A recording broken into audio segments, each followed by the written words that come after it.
Recently, some screenshots came out regarding Paul Bashir.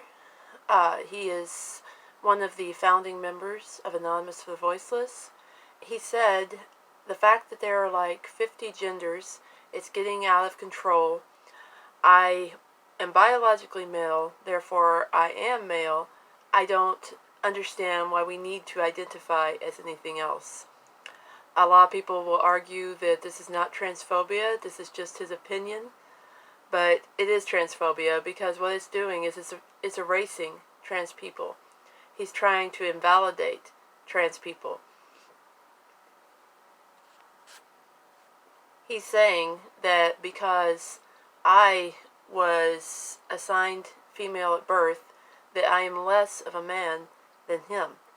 His masculinity is so fragile, so toxic, that he's not willing to see beyond the binary, and he's doing this under the AV umbrella.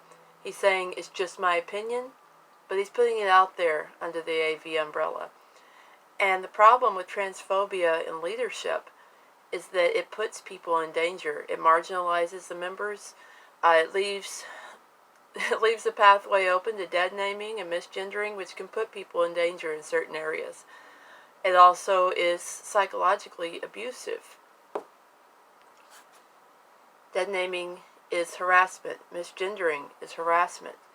It is erasing and invalidating, and it is transphobia. Let's just call it what it is.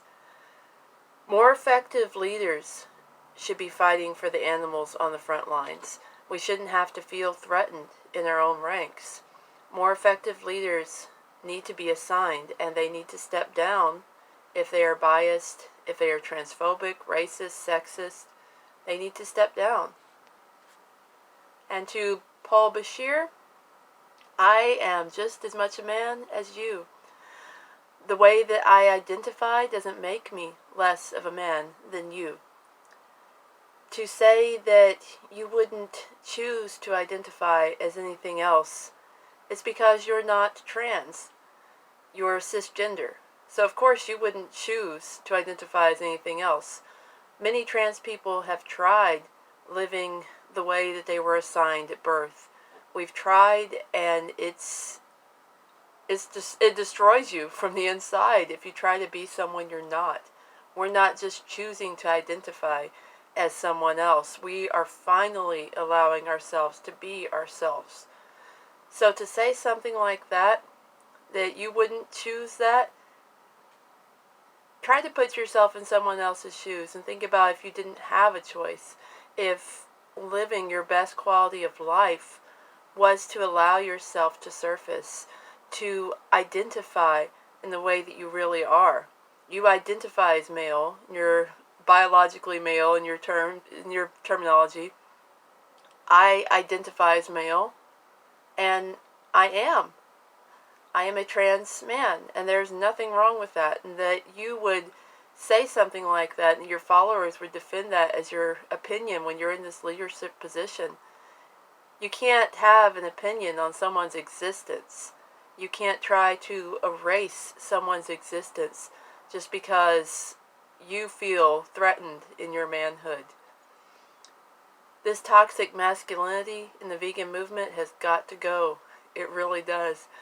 We need to assign organizers and leaders on a diplomatic basis, and they need to be welcoming, inclusive.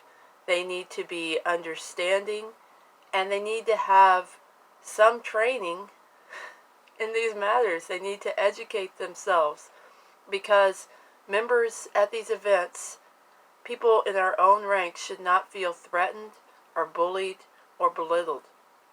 In our own ranks, we should feel safe, and we should feel like we can fight for the animals without having to defend ourselves from bullies within.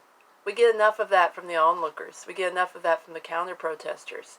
We shouldn't get that from the leaders. Thank you so much. Love and peace.